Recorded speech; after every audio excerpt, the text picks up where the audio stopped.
Did you know that the history of the device you are currently using to listen to my voice started from the invention of a toy-like machine aimed at transferring the human's voice from one place to another through wires by a Scottish-born man in the late 19th century, starting a phone company which would later on be known as the American Telephone and Telegraph Company, AT&T.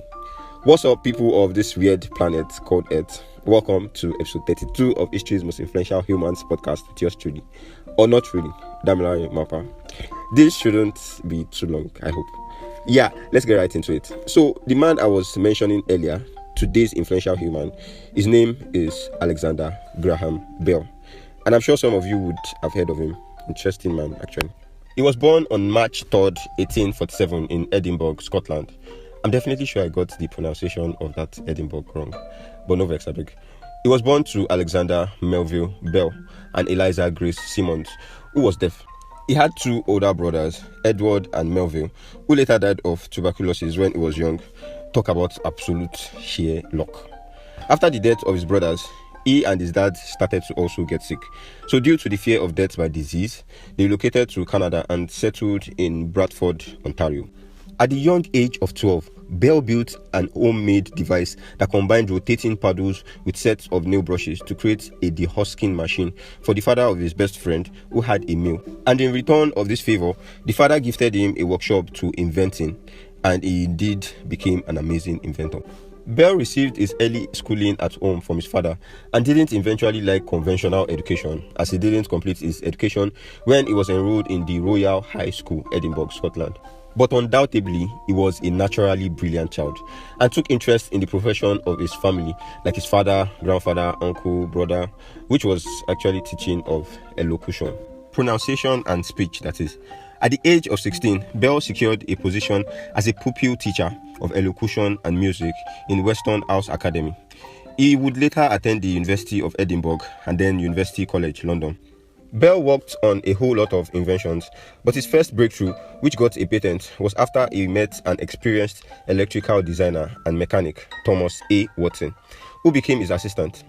With their combined experience, they both conducted several unsuccessful experiments, which is worthy to note actually. The experiments were so unsuccessful that Bell almost gave up on it, saying it was impossible. And this was after he had got a patent for his invention, but had not created a working prototype yet. On March 10, 1876, Bell succeeded in getting his prototype telephone to work using a liquid transmitter similar to the experiment of a man called Elisha Gray, who people have argued that Bell stole his idea from, partially because they submitted their patent the same day. But at the end of the day, it was that of Bell's that was approved, and it was after this approval that Bell was able to produce a working prototype to his sponsor, his later father-in-law and business partner, Herbert. His first words on the instrument, heard by his assistants on the other end, were, "Mr. Watson, come here, I want to see you." And this was the beginning of their worldwide fame and fortune. Very interesting fact, by the way. Bell and his partners, Green Herbert and Thomas Sanders, offered to sell the patent to Western Union for $100,000 at the time. But the president of the Western Union, at that same time, opposed and said that the telephone was nothing but a toy. And unfortunately for him, 2 years later, it was worth more than $25 million. Wow. See that missed golden opportunity. The Bell Telephone Company was created in 1877 with 5,000 shares, 1,500 of which was owned by the chief electrician, Bell himself, and the rest belonged to the president, Green Herbert, Thomas Edison, and Thomas Sanders. And this was the company that would later metamorphose into the American Telephone and Telegraph Company, AT&T. Please don't tell me you don't know this company, because it is actually a very famous company. Anyways, on July 11th, 1877, a few days after the Bell Company was established, Bill married a student, the daughter of a sponsor and president of the new Bell Telephone Company, Mabel Herbert, who was actually deaf. Very, very interesting, isn't it? Money is good. They gave birth to 4 children, and I'm definitely sure they lived a happily ever after, I guess. Well, until he died from complications arising from diabetes on August 2nd, 1922, aged 75.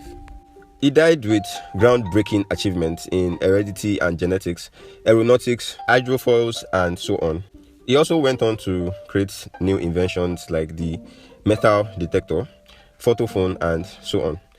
After the conclusion of Bill's funeral, for 1 minute at 6:25 p.m. Eastern Time, every phone in North America was silenced in honor of Alexander Graham Bell, the man who started the revolution of the telephone.